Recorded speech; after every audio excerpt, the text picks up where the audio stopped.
Magiting uwak. Noong unang panahon, sa isang malawak at luntiang kagubatan, naninirahan ang isang uwak na kilala sa kanyang sobrang ingay at pagiging mapagmataas. Palagi siyang nakatambay sa mga sanga ng matatangkad na punong kahoy kung saan siya nakamasid sa iba pang mga ibon na lumilipad. Isang araw, habang siya ay nagpapahinga sa isang matayog na sanga, napansin niya ang isang lawin na dumaan sa kanyang harapan. Ang lawin ay matikas, may matulis na mata, matatalas na kuko, at mabilis sa paglipad. May dala itong isang maliit na kuneho sa kanyang mga kuko, isang huli mula sa kanyang paglipad sa kalawakan. Namangha ang uwak. Ang galing naman ng lawin.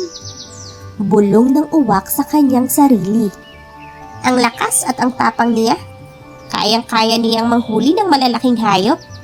Kung kaya niya, kaya ko rin. Hindi siya mas magaling kaysa sa akin. Mula noon, araw-araw ay pinagmamasdan ng uwak ang kilos ng lawin. Kung paano ito lumilipad sa mataas na himpapawid, kung paano ito bumubulusok pababa, at kung paano nito tinutumbok ng eksakto ang kanyang biktima. Hindi naman pala mahirap, sabi ng uwak. Gagayahin ko siya, at ako rin ay magiging isang mahusay na mangangaso. Kinabukasan, habang tirik ang araw, nakita ng uwak ang isang inahing manok na may kasamang mga sisiw sa bakuran ng isang bahay. Nang makita niya ito, naisip niyang iyon ang kanyang pagkakataon upang ipakita ang kanyang kakayahan gaya ng isang lawin. Lumipad siya ng mataas gaya ng ginagawa ng lawin. Ikinampay niya ang kanyang maiitim na pakpak at tinumbok ang manok. Bumulusok siya pababa, buong lakas at tapang. Ngunit hindi niya natansya ang distansya. Sa halip na mapunta sa ibabaw ng inahin, sumabit siya sa isang sanga ng puno, bumangga sa bakod, at tuluyang nahulog sa lupa. Nagkagulo ang mga manok at nagsisigaw ang mga tao sa bahay. Lumabas ang magsasaka na may dalang pamalo. Obo, isang uwak na sinusubukang manila ng manok? Hindi ka naman lawin. Ano akala mo sa sarili mo? Hinabol ng magsasaka ang uwak at tinadyakan ito. Sugatan, baluktot ang pakpak at puno ng hiya. Pilit lumipad ang uwak palayo. Habang nakaupo siya sa isang sanga kinagabihan, dumaan ang lawin at napansin siyang mukhang pagal at masama ang lagay.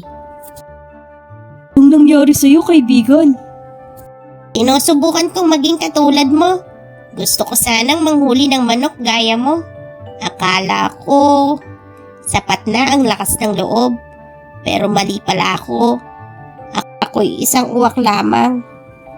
Ngumiti ang lawin at tumingin sa malayo. Tandaan mo, kaibigan. Bawat nilalang ay may sariling lakas at kahinaan. Hindi mo kailangang gayahin ng iba upang maging mahalaga. Paunlarin mo kung anong meron ka. May sariling galing ang bawat isa sa atin. Mula noon, hindi na muling sinubukan ng uwak na maging lawin. Sa halip, naging mas maingat siya at natutong tanggapin at pagyamanin ang sarili niyang kakayahan. Aral sa kwento: huwag mong ikumpara ang sarili mo sa iba. Hindi mo kailangang maging katulad ng ibang tao upang mapatunayan ang iyong halaga. Ang tunay na talino ay ang pagkilala sa sarili at ang paglinang sa sariling kakayahan. Thank you for watching. Please subscribe.